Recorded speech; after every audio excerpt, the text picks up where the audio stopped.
Bang! Neeves Knives. I'm Jared, and here we have the Xincare series Chef Knives to Go Kitchen Knife. In this video, we're going to talk about and show kitchen cutting, using it, and the edge geometry, blade geometry, the steel itself, how to maintain it, how to sharpen it, and some other examples that they do offer. These ones run about $70, but they also have another version that's around $65. We'll check out the pamphlet here and you can see some of the other versions that they do have. I'm going to link everything down in the description, so if you want to check it out. They got their warranty and everything. The box is really nice. It does come with a cleaning cloth.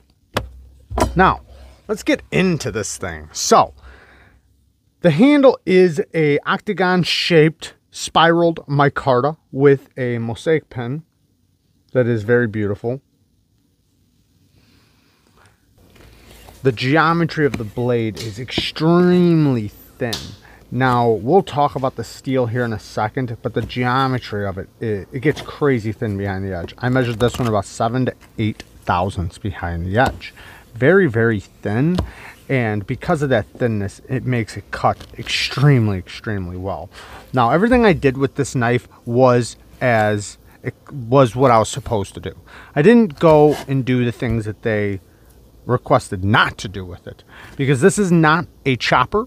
This is not a bread knife. This is going to be a lighter duty. This is going to be your sharp knife in your kitchen. This is going to be a knife that you use on your lettuce, your vegetables, your fruits, meat that doesn't have bone in it, things like that.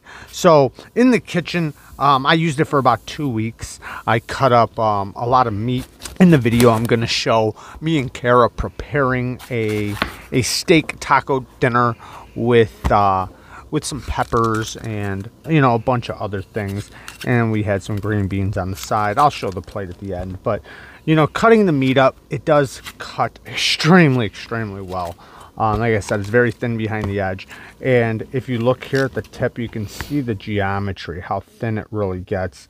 Very, very thin. Now, it does have some bend to it, but it's not bendy. Like, it doesn't flop when I move it around. And when I do bend it, it goes right back to true, which is really nice. The handle is extremely comfortable and large. And I'd really like being able to use this pinch grip for things, because I can get right around the back of the blade or the top of the handle. It's very, very comfortable.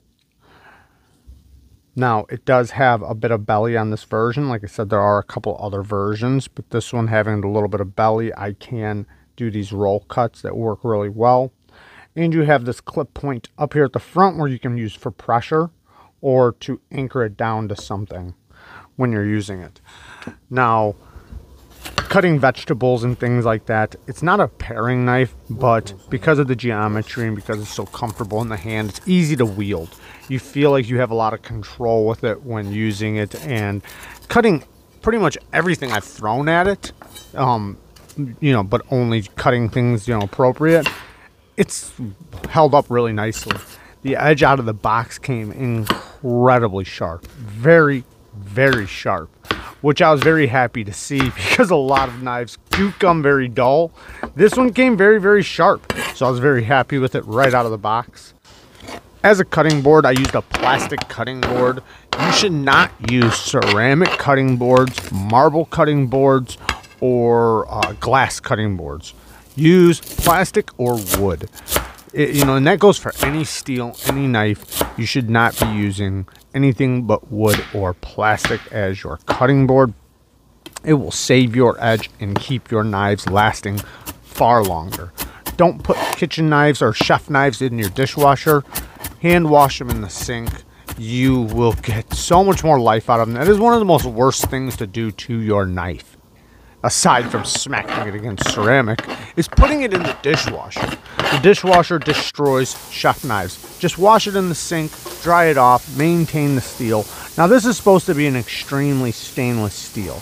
Let's talk about this steel really quick. So, it is a San Mai construction. So the edge is a different material and is what is hardened. So from the spine down to the Sanmai, this is a non-hardenable steel. It's 304 Cu, which is a stainless steel that is mixed with copper, and it's supposed to have antibacterial properties. I don't know how to prove that, but you know, that's what they claim. Now, copper does have antibacterial properties, so that might be where they're getting that from. Now, they claim that the edge is 62 HRC. Now, I will say this. It does feel very hard, and it does have a nice ting to it, which I'm not saying that means it's hard. I'm just saying it does feel pretty hard. Now, you know, but it is just going to be that edge that is hardened. Now, maybe they put that there so that it is more ductile or more bendy a little bit, so it's not as solid. But like I said, it does feel very solid. It doesn't wiggle or anything like that. Now, I cannot find out what the edge is made out of. I guess it's some unknown steel, which doesn't make you feel good or anything, but so far it has held up pretty good. Like I said though, I used it on things that were appropriate for the knife.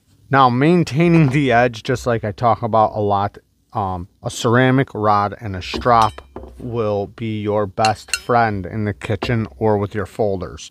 So with this, since this is supposed to be very hard and this is not a known steel, I'm very delicate on the ceramic.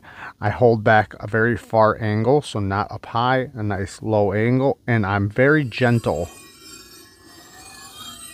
when I go across the ceramic. Almost no pressure at all, very, very light. And I do that about once or twice per side. Then I pull out my strop and I hold back a nice low angle as well. And I do a couple passes per side. Now, after using this thing for a couple weeks, it did lose its bite from the edge, but it was still very sharp. It still would work just fine in any kitchen. However, it did come hair shaving sharp. Now, after maintaining it, doing exactly what I just did there, it brought it right back to hair shaving sharp. So it has maintained very nicely. Sharpening it. Now, I've personally been using my Arkansas stone and then my hard Arkansas translucent to finish it off. So that's what I would recommend as a natural stone. Don't use a diamond. Diamond stones will be a little too aggressive for this steel, but using natural stones or even an aluminum oxide and then finishing on a natural stone will work great. And then, you know, stropping afterwards. But maintaining it, you will get this to last quite some time before or in between sharpening. I didn't even need to sharpen it. I only sharpened it just to feel how the steel felt on the stones. So, but I didn't need to. I could have just continued stropping and honing on my ceramic rod and my strop, but I did want to feel the steel on the stone, and it did sharpen up just fine. It did take a very good edge, and you know, like I said, I did use the natural stones though.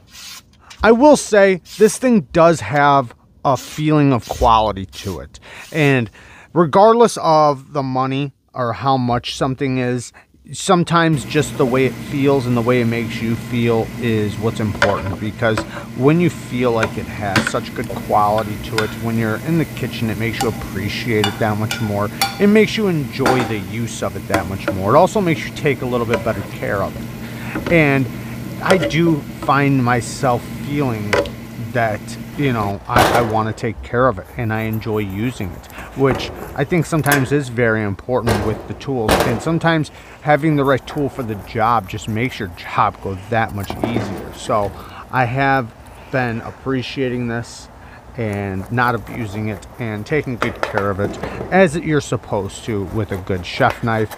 So I'm going to link as much as I can below if you guys want to get one for yourself and pick the one that that you find that would fit you the best, because they do have a couple different options. And So far, this I think would have been the one I would have handpicked myself. They did send it to me, but I do like this clipped point area right here, like I said, where I can really put pressure and use it. So I have found that I've really enjoyed that. And you know, the ergos and just the grip on it and the feeling of quality of it, you know, I've really appreciated. So there you guys go. Thank you guys for watching. Peace.